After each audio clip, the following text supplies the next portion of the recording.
This is The Brain Lab, a podcast about brain health, cognitive performance, and skills like speed reading that strengthen how we process information. And in each episode, we'll translate neuroscience into practical insights that you can use. Are the terms brain fog and senior moments becoming a little more common in your life? If so, you're going to want to listen to today's episode. I am joined today by our founder, Jeffrey Flam. Jeff, thank you for coming. Appreciate it. Yeah, it's great to be with you. So, I don't know how to be delicate about this. You're a baby boomer. You're in the boomer generation. What are you seeing today as you're out there in the world and as you and your friends start talking about life, your brains, your health? What is it that you're seeing? It's funny because all the jokes that get sent to me are almost all senior jokes now from my friends. And they're always about memory or things like that. Do you have a sample? Yeah, in fact, I've got a good one somebody shared. So if you're ready for the joke of the day, this older couple, they're getting very forgetful. And they're a little concerned they might have early onset Alzheimer's. So they go to the doctor and get a checkup. And he comes back and says, I've got some good news and then I've got some bad news. And they go, really? And he goes, yeah, the good news is you don't have Alzheimer's. The bad news is you're having memory decline. And it's because of your age and it's natural and it's just going to get worse. That's the bad news. So here's what I tell my patients is go buy a little spiral notebook, keep it in your pocket with a pen. And every time you think of something you need to do or want, write it down. Just write it down and you won't be so frustrated. So they both go to the store and buy a couple spiral notebooks and they're writing down things that they're thinking they need to do. And that night they go to bed and they're ready to go to sleep. And the wife goes, you know what? I'm hankering for a little vanilla ice cream.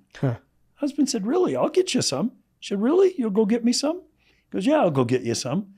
So he gets up and he heads out of the bedroom and she goes, wait. He goes, what? You didn't write it down. He goes, you don't think I can remember vanilla ice cream? Are you kidding me? And she goes, okay. So he goes and he's gone for like 20 minutes, comes back up with a plate of scrambled eggs and bacon. She looks at the scrambled eggs and bacon and then she looks at him and she said, I told you to write it down. You forgot the toast.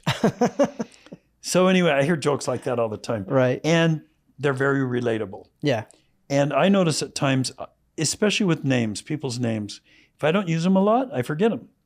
So the tip I give people is long-term memory, whether you're your age, a baby boomer, a baby boomer my age, or a millennial your age, memory's created through repetition, long-term memory.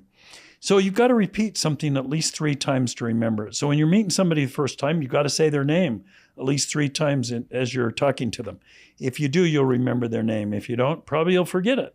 So you learn little tips as you get older. But what I've found is when I start getting memory fog, if I jump back on Infinite Mind and do it for a while, that goes away. I don't notice it. Right. That I can't think of things. So it's a great way to keep your mind healthy, just like your body. You exercise the mind. Is it fun? It's okay. The app is pretty fun, but it's not like totally engaging that I want to do it all day long. Right. It's not Candy Crush. No, but it's more fun than getting on a treadmill for, hours a day. So anyway, that's the tip I give people is if you experience cognitive decline, memory loss at all, start getting on Infinite Mind and do it daily and get your brain a workout. Keep it healthy. Because what happens is we age, on the end of each cell are these little hair-like substances called dendrites. And those dendrites touch each other. So the cells are all connected by these little dendrites touching each other. So as anything you're learning goes down the memory pathway, it's going from cell to cell through these dendrites. As you get older, they atrophy. Just like if you don't go to the gym, the muscles start disappearing. Okay? It's the same with the mind. If you're not using it a lot, it starts to atrophy. What happens? You can't think of something. You're trying to think of it. And about 10 minutes later, it pops in your mind like that. Why did it come to your mind? Once it starts the search, it's continuing the search. It's just very slow because the connectivity is poor. Right. That's a good indication you're having memory, cognitive decline, that you need to start working on brain exercises. Now, I was looking at how old is Warren Buffett? 94. And his birthday is going to be the end of August. So it'll be 95. Why is he still so sharp? My other business partner is 94. He goes to the office every day, very sharp. Why? They keep active. They're working, they're learning. Guys that go home and retire at 65 and sit around watching TV and they just lift their feet long enough for their wives to vacuum under their feet, those are the guys that don't live to be in their 90s, or at least their memory's not sharp. So those are the things I give baby boomers tips is read, do infinite mind, stay involved, stay active, have purpose, do things that are meaningful in your life. Don't just sit around and vegetate. Yeah. And, some of the other things that are interesting that are actually really simple. So Infinite Mind is definitely on that list because it's open the app and follow the instructions. It's pretty simple, but it activates the brain. I mean, we've got the fMRI studies that show left brain, right brain, both of them just light up. And like you said, that's literally what's happening is your brain is atrophying. So the more we exercise it, the more we keep it current, the better it stays vital. But there are some other things, that are interesting, kind of quirky things that you can do. I heard a neurologist once say, try doing things with the opposite hand. Something that you do every day with your right hand, try doing it with your left. And the example that he gave was brushing your teeth. Why is this? Because neural pathways, like you're describing, are like a footpath on a trail, on a mountain trail. And the more we do something, that's a habit, right? So as a synapses flows up and down a neural pathway, that becomes a habit. And the more our habits become ingrained in us, the harder they are to break. And so something that you do with your right hand becomes automatic, right? You comb your hair, you brush your teeth, you write with your pen. So your brain's not have to think. So you're not using your brain to do those things. It becomes automatic. Right. But if you suddenly switch over any of those things and you do it with the opposite hand, your brain has to form new neural pathways to do that. And that's the resistance that you feel, the coordination you're creating, the difficulty in thinking and processing comes from the fact that you're forming new neural pathways. You're forcing your brain to wake up when you do things like that. Simple, kind of a weird trick, but it makes sense, right? If I push my brain, if I keep it uncomfortable, if I keep it active, I keep it longer. Yeah. Well, I think that's what Dr. Kawamuda found when he did the brain studies. Is you have to do things that push the brain to make it grow. Right. To build your muscles, if you go do simple things every day, the same at the gym, you're not going to see much of a difference. You got to push and break down that muscle. You got to stress it and work it to point of failure almost.